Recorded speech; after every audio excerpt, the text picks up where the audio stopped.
বড্ড খিদে পেয়েছে বুঝলি। এই বৃষ্টির দিনে মনে হচ্ছে আজ আর কোনো হকার আসবে না। নিলয়, একটা বেশ জমিয়ে ভূতের গল্প বলো। ধুর অনিরুদ্ধদা, নিলয়ের ওইসব বস্তা পচা ভূতের গল্প শুনতে শুনতে কান পেকে গেল।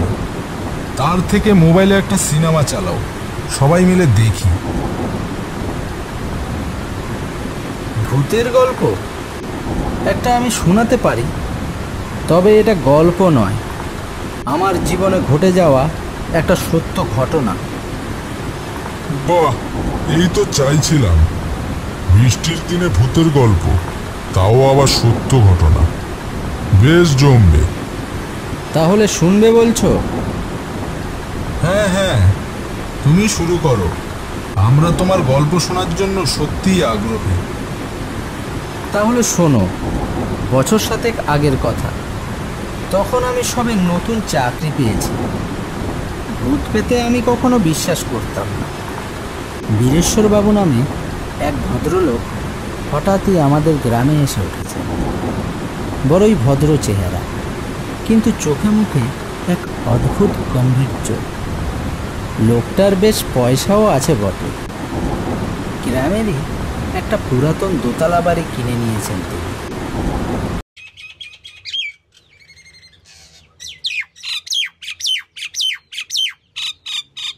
নমস্কার, আমি সনাতন বিশ্বাস। আপনি মনে হচ্ছে আমাদের গ্রামে নতুন এসেছেন? হ্যাঁ, আপনি একদম ঠিক ধরেছেন, আমি বীরেশ্বর চ্যাটার্জি। তবে কি ভাড়া নিয়েছেন নাকি? না, একেবারে কিনেই নিয়েছি। বাড়িটা এত ভালো লেগে গেল, ভাবলাম আর দেরি না করে কিনেই নি। বেশ ভালো করেছেন। আমাদের গ্রামটা কিন্তু খুব মনোরম। তবে কিছু মনে করবেন না, আপনার বাড়ির লোকজনকে তো দেখছি না।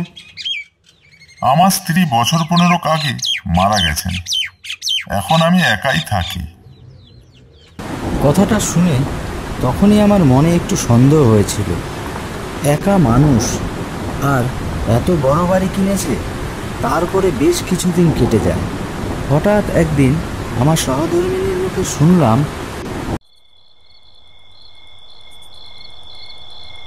সত্যিই বলিহারি, মানুষের কি আর বয়স জ্ঞান নেই গা?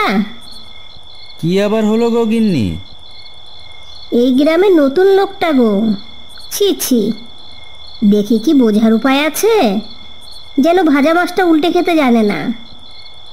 কেন গো, কি হলো আবার? শুনেছি লোকটা প্রতিদিন রাতের বেলায় নতুন নতুন মেয়ে ছেলে নিয়ে আসে ঘরে।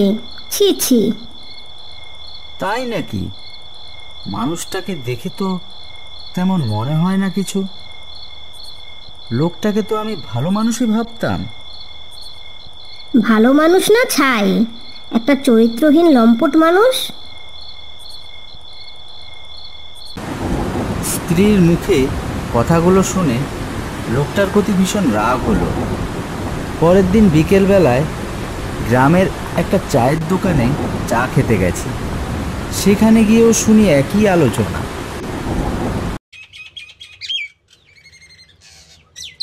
এইরকম ভাবে চলতে থাকলে গ্রামের ছেলে মেয়েদের উপর কি প্রভাব পড়বে একবার বুঝতে পারছো?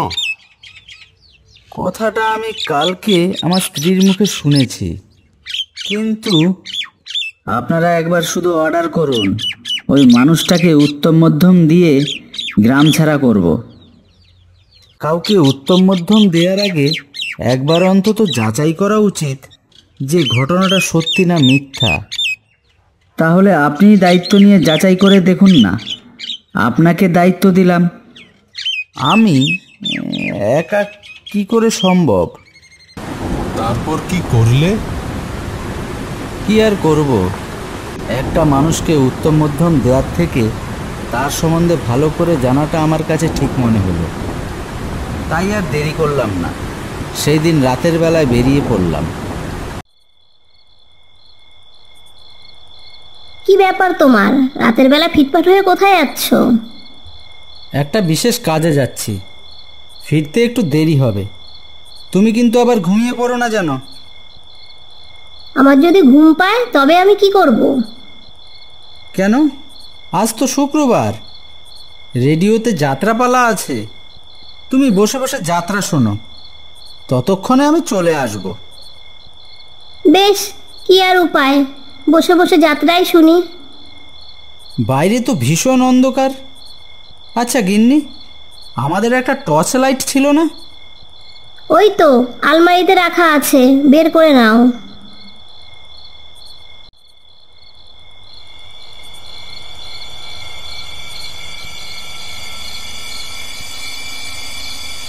এই অন্ধকার রাতে একাই পাড়ি দিলাম। সাথে ছিল শুধু নিঃশব্দ বাতাস আর ভয়াবহ নিস্তব্ধতা।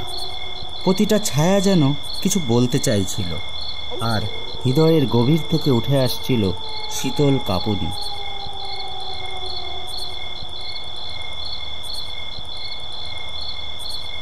কারো বাড়ির দরজায় আড়ি পাতার অভিজ্ঞতা আমার এই প্রথম। ভেতর থেকে কিরকম একটা অদ্ভুত ফিসফিস আওয়াজ শোনা যাচ্ছে। তোমাকে কতবার করে বললাম শরীরটার যত্ন নাও। কি হয়েছে চেহারাটার? রাতে খাবার খেয়েছো? খেয়েছি গো, খেয়েছি। এই তোমার এক দোষ, খালি আমার দোষ ধরো।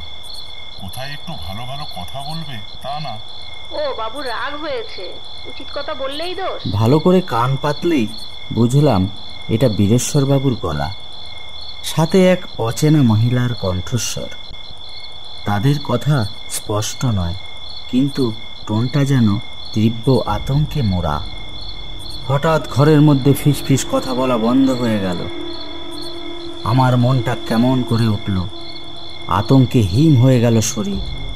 তারপর এক বিকট গা শিউরে ওঠা হাসির শব্দ।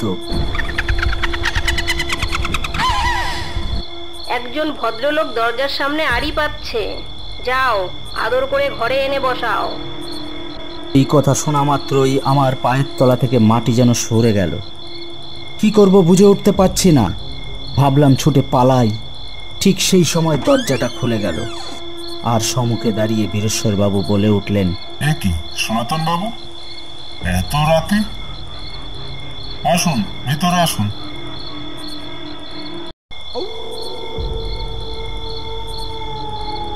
এ কি বীরেশ্বরবাবু, ঘরে কাউকে দেখছি না।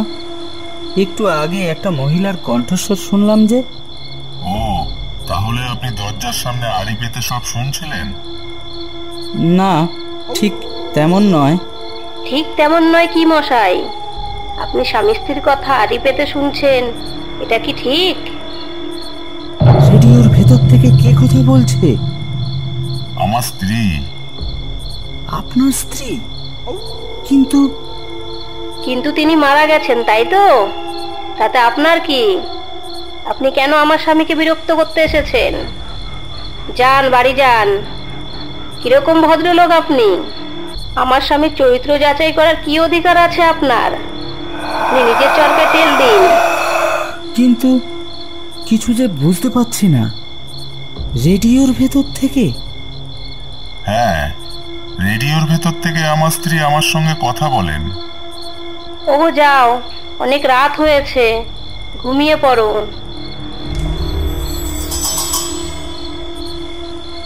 কি ব্যাপার, আপনি এখনো দাঁড়িয়ে আছেন?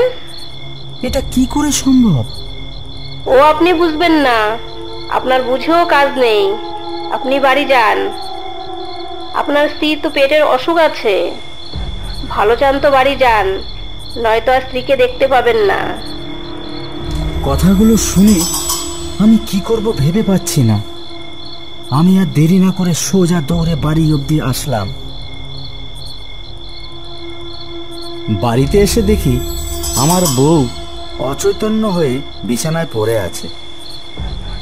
তখনই রেডিও থেকে বিকট হাসি বেরিয়ে এলো। কি মশাই, কেমন জব্দ?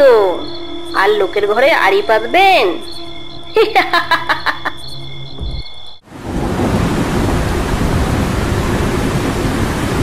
তোমার কথা শুনে আমার শরীর যেন শিউরে উঠছে। তারপর তোমার স্ত্রীর কি হলো? কি আর হবে, কোনো রকমের চোখে মুখে জল ছিটিয়ে জ্ঞানটা কোনো রকমে ফেরালাম। রাতে আর স্ত্রীকে কিছু জানাইনি। পরের দিন সকালবেলায় স্ত্রীকে সব খুলে বললাম।